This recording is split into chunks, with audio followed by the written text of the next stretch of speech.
Hello, Master Malika here. Today we're going to work on an adjunct to ward off, roll back, press, and push. And this is termed loosely pulling to the left and back to the right. It includes two different hand maneuvers. One is known as deflecting hand. In deflecting hand, your palm faces back towards your own ear, and then the edge of your hand faces forward and your hand is partially upward. Then your hand turns with a cutting motion to the outside, and then it presses down a little bit. When it goes further than this, it starts to become pie, which is known as arm swinging. So deflecting, we might consider it to just be for the upper body for right now, at least for our purposes here.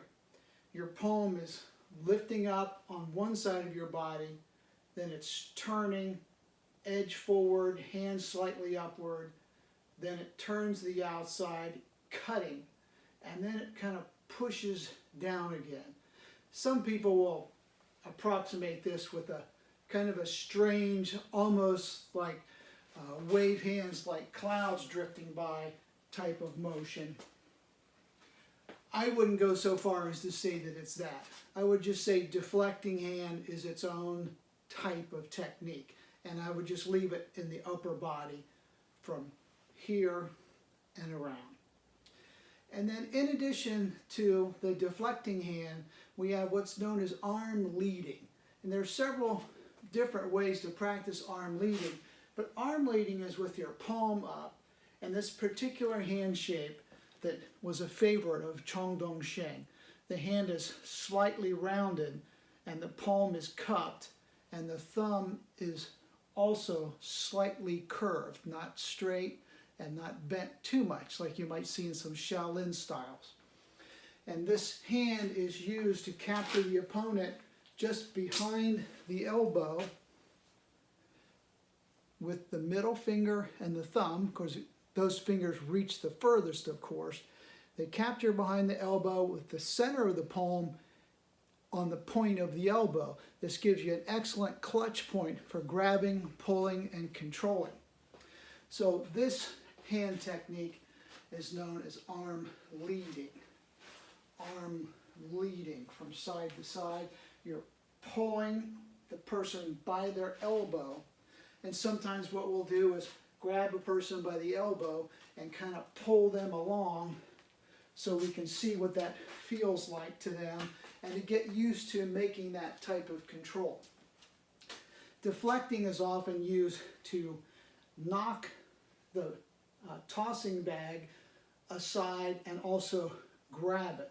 So you're knocking the tossing bag aside so that it doesn't hit you in the head or upper body, of course. And then as you do so, you're also learning to grab it very quickly, and then we'll turn and throw it back to each other. If you haven't seen this before, go to some of the Swai Jiao sites and look that up, and you'll see what the bag toss is. The bag weighs anywhere from 10 to 15 pounds. It can't even weigh more. It gets pretty difficult to toss once it gets higher than 10 pounds though. So most of them are around that, maybe a little bit less. When we take deflecting hand and hand leading together, they look like this. Right now I'm just demonstrating the upper body part where you can see the deflecting hand followed a slight distance by the leading hand. Then as I turn it over, it's the deflecting hand followed by the leading hand. The distance between these two palms is about the same distance of your own fingertip to behind your elbow. Don't go just from the forearm to the wrist, because that's a very short distance and your technique is going to be way too small. So consider from your fingertip to behind your elbow, and then you're going to get a pretty good distance for controlling the arm. And also, one palm will appear to be down and one palm up. It's not exactly that simple because this hand is deflecting and this hand is leading. So when you take that into account, coordinate this with your center line and your dantian, then you can begin to see how the hands take their shape and why they are the distance from each other that they are. Right now I'm just kind of using a horse riding stance to demonstrate the upper body and the waist maneuvers. Try to keep my distance correct, keep my nose, center chest, and dantian in between the two palms. I would look toward the back of the left hand and then toward the back of the opposite hand. And I've got my distancing. The other thing to consider is the height.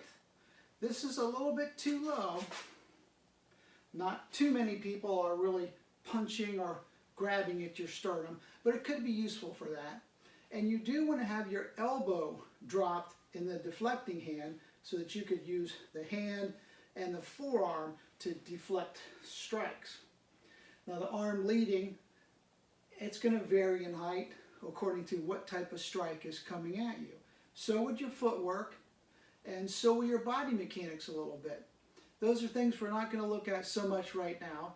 I don't have a partner to demonstrate, and it really gets somewhat in depth when you understand Chang style Tai Chi, and you look at springing and twisting, inner and outer, outer and inner, and all the various combinations of those arm maneuvers, leg maneuvers, throwing, and even locking and striking applications. So it can get in depth. We're going to try and keep this more simple today. So the height, I really think the best height is about your own head, neck, and face. So if you're pulling across to where you would be able to protect your head and then grasp the elbow of your opponent, this would be about the right height for your hands to be.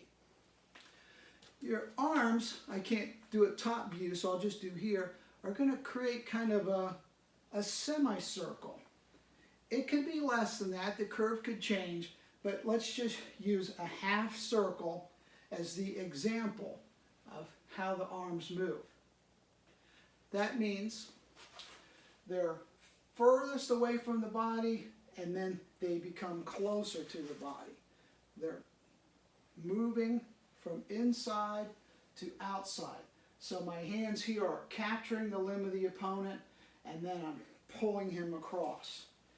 Capturing the limb and pulling.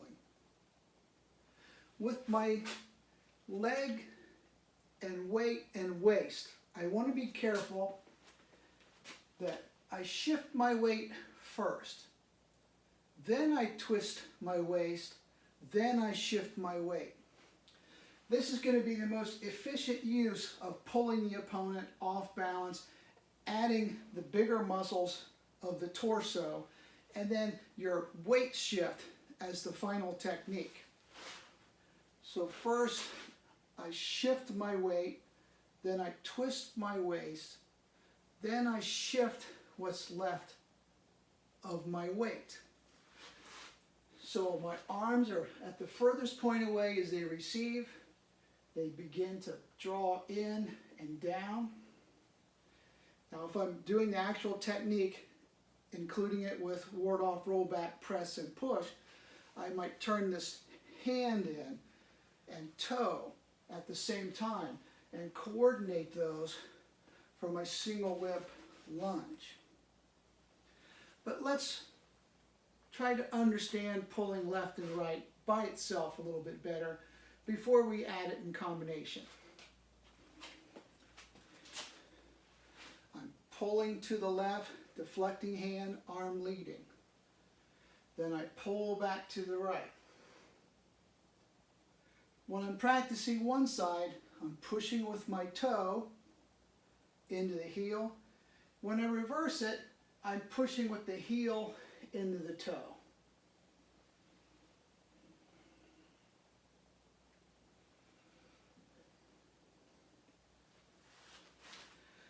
So it's a pretty interesting exercise. It doesn't have any name other than pulling to the left and pulling to the right, which obviously is also pulling right and to the left.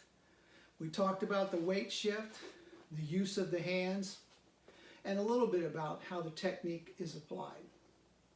I'd also like to go into a Qigong exercise today This is ward off temple style. In ward off temple style, you're going to relax your forearm and use the center of the forearm on line with your nose, center chest, and dantian.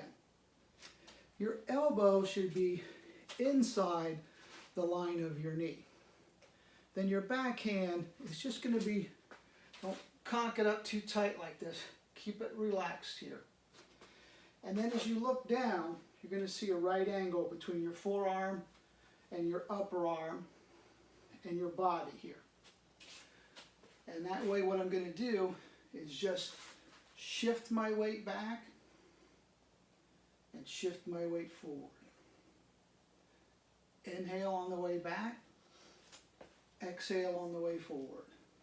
Push with your toe toward your heel, push with your heel towards your toe.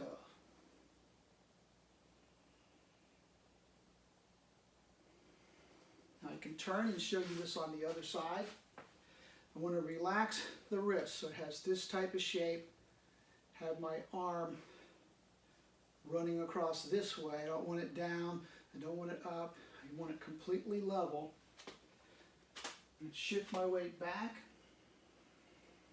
Shift my weight forward. Push from toe to heel. Heel to toe.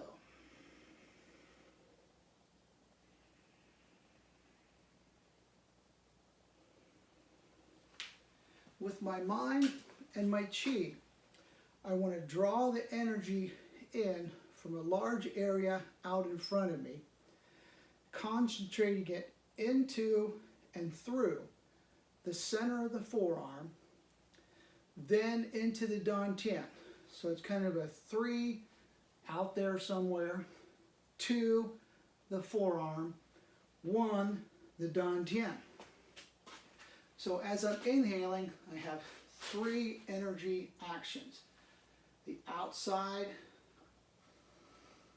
in through the center of the forearm, and into the dantian. On the inhale, outside the arm, through the arm, into the dantian, 1 extra step, heel touches the root to the ground. On the inhale, outside the arm, through the arm, into the dantian. Now connect the heel root to the earth. Inhale. Exhale, reverse all that. Heel root, blow out from the dantian, through the arm, out into beyond your body. 3, 2, 1, connect. Drive off the connection. 1, 2, 3, and out.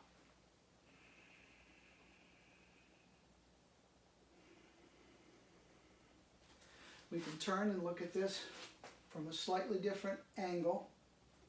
In through the center of the forearm, into the dantian, connect the heel, out the dantian, through the forearm, out into the space ahead of you.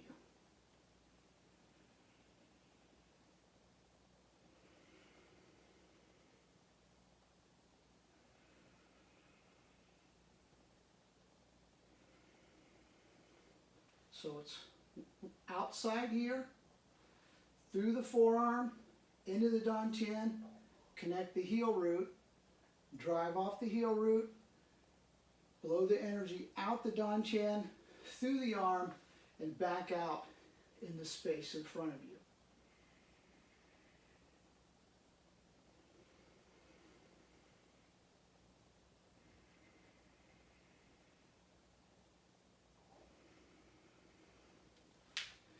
It's a good physical exercise. It's also a good exercise for your chi energy and your mind.